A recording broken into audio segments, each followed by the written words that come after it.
Assalamualaikum warahmatullahi wabarakatuh. Selamat pagi sobat semua, salam sejahtera. Oke, masih semangat ya menjalani aktivitasnya. Mudah-mudahan teman-teman selalu dalam kondisi sehat dan selalu dimudahkan rezekinya.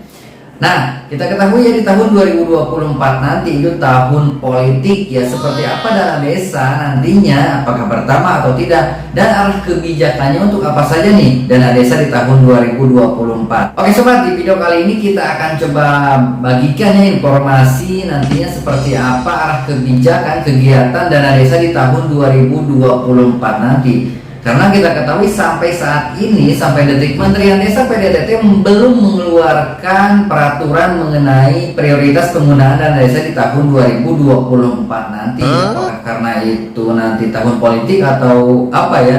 Nah,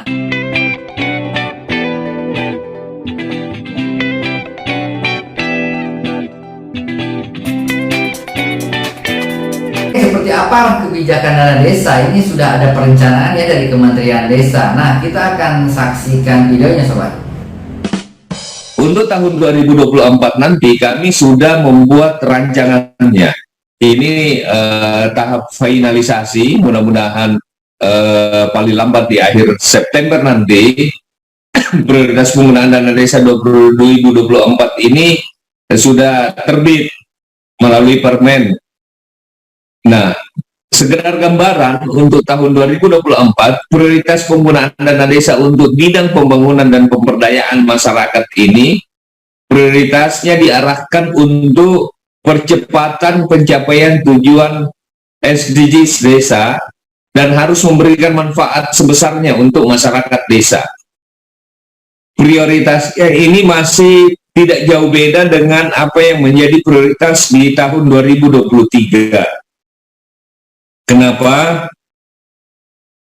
Karena kondisi desa kita pada tahun 2024 masih kurang lebih sama dengan kondisi di 2023 ini, sehingga apa yang menjadi prioritas, dan ini kita sudah melibatkan berbagai kementerian lembaga terkait untuk ikut mendiskusikan, memberikan masukan, memberikan saran. Jadi pertama adalah masih sekitar peningkatan kesejahteraan masyarakat desa. Ini muatannya atau isinya bisa pendirian, pengembangan, peningkatan kapasitas pengelola BUMDes atau BUMDes bersama. Peningkatan kapasitas pengelola BUMDes. Contohnya ada BUMDes yang mengelola, yang punya potensi di desanya singkong misalnya. Bagaimana ditingkatkan kapasitas pengelolanya ini agar singkong yang baru dipanen ini tidak langsung dijual, tapi ada pengolahan di desa dulu. Entah itu keripik singkong atau apalah, yang jelas ada peningkatan kapasitas, ada tambahan ilmu yang diberikan kepada pengelola agar produk lokal yang dihasilkan ini tidak serta-merta dijual setelah panen, tapi ada pengolahan pasca panen. Pengembangan desa wisata, pengembangan usaha ekonomi produktif yang diutamakan yang dikelola oleh BUMDes atau BUMDes bersama. Desa wisata dan pengembangan ekonomi produktif ini tentunya diharapkan untuk selain memberikan ruang bagi masyarakat, ruang tempat kerja, membuka lapangan kerja bagi masyarakat, tentu juga diharapkan bisa meningkatkan nilai ekonomi yang ada di desa. Kemudian yang kedua adalah peningkatan kualitas hidup manusia. Dalam rangka peningkatan hidup manusia ini masih kita juga anggap penting konsolidasi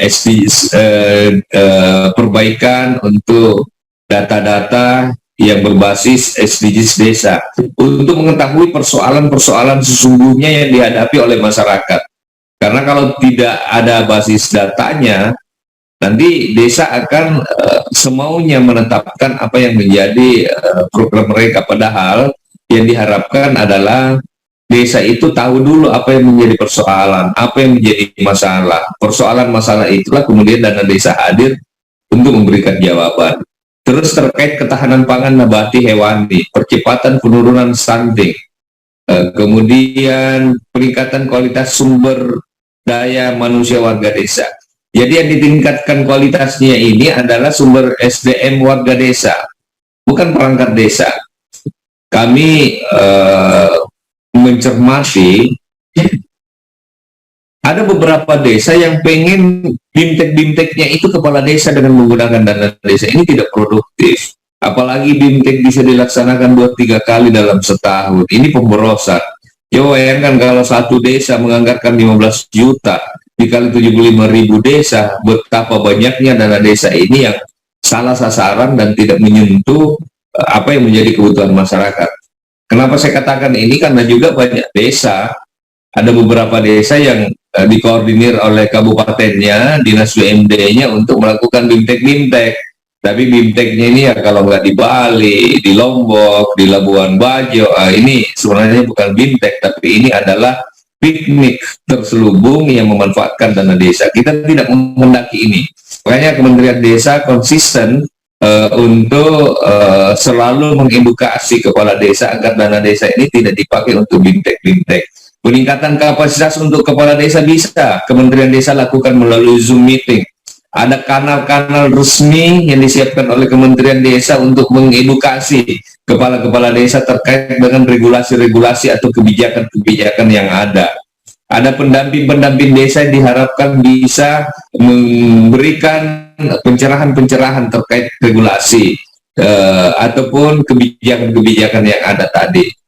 Nah, Bapak Ibu, kemudian keterlibatan masyarakat untuk pembangunan pemberdayaan, perluasan akses layanan kesehatan, penyediaan listrik desa sesuai kewenangan desa, mitigasi penanganan bencana alam, non-alam, dan juga penanggulangan kemiskinan, terutama kemiskinan ekstrim. Ini masih kita catat sebagai rancangan prioritas untuk tahun 2024.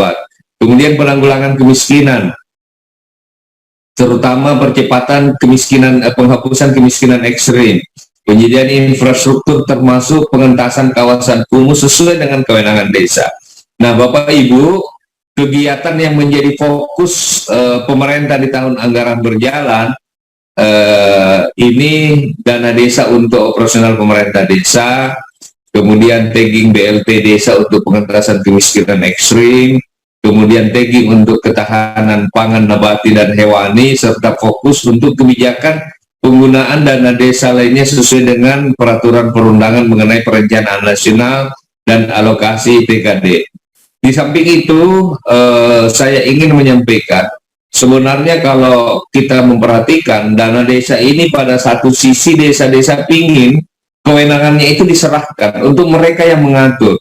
Tetapi kementerian lembaga juga banyak yang mengawal lahirnya Perpres, Impres, dan kebijakan-kebijakan lain yang secara jelas mandat arahan presiden untuk dana desa ini diatur dalam Impres dan Perpres serta kebijakan-kebijakan lain seperti yang saya sampaikan tadi. Contohnya, untuk optimalisasi pelaksanaan program jaminan kesehatan nasional itu sudah diterbitkan Impres nomor 1 2022 tentang optimalisasi pelaksanaan program jaminan kesehatan nasional.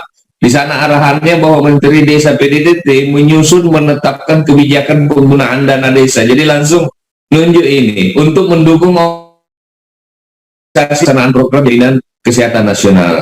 Kemudian terkait pencegahan narkoba, ini juga sudah ada impresnya, Impres nomor 2 2020. Di situ aksirannya pelaksanaan program desa bersih dari narkoba melalui fasilitasi kegiatan P4GN dan prioritas penggunaan dana desa. Itu sudah ada uraian arahannya di dalam Impres tersebut. Bantuan langsung tunai untuk PKTD. Ya, ini ada Impres nomor 4 2022 tentang percepatan penghapusan kemiskinan ekstrim di huruf B. Menteri Desa PDTT menetapkan prioritas untuk bantuan langsung tunai dan PKTD. Jadi sudah ada arahannya jelas. Kemudian penanggulangan TBC. Ada peraturan presiden Perpres 67 2020 sedianya kebijakan pemanfaatan dana desa untuk percepatan eliminasi TBC. kemudian persentase desa yang mengalokasikan dana desa untuk intervensi percepatan eliminasi TBC. Kemudian untuk kegiatan percepatan penurunan stunting, Peraturan Presiden 72 tahun 2021, pemerintah desa diminta untuk memprioritaskan penggunaan dana desa dalam mendukung penyelenggaraan percepatan penurunan stunting. Begitu halnya dana operasional pemerintah desa, kemudian di mana dana operasional ini di tahun 2023 kita sudah tetapkan 3% dari jumlah pagu dan dana di masing-masing desa. Oke, nah di tahun 2024 itu kita ketahui ya dana desa ada peningkatan ya, yang tadinya tahun 2023 itu sebesar 69 triliun. Nah, nanti di tahun 2024 menjadi 71 triliun ya. Itu ada kenaikan ya. Kalau kita lihat laman resminya dari Kementerian Keuangan itu salah satunya. Nah, jadi akan ada kenaikan. Dan kalau kita lihat kebijakannya, rencananya itu dana desa di tahun 2024 tidak beda jauh ya dari tahun 2023. Tadi sudah dikatakan karena kondisinya masih sama sobat. Nah, itu seperti itu ya. Ada gambaran-gambaran nantinya sobat semua apabila lagi merancang RKPDes di tahun 2024 ataupun RAPBDes ya. Oke sobat, demikian informasinya, mudah-mudahan bermanfaat. Silahkan dukung channelnya dengan tekan tombol subscribe, berikan komentarnya juga dan berikan like-nya. Oke, jaga kesehatan sobat semua ya, jaga pola makan juga, istirahat yang cukup dan olahraga yang teratur pula. Oke, assalamualaikum warahmatullahi wabarakatuh.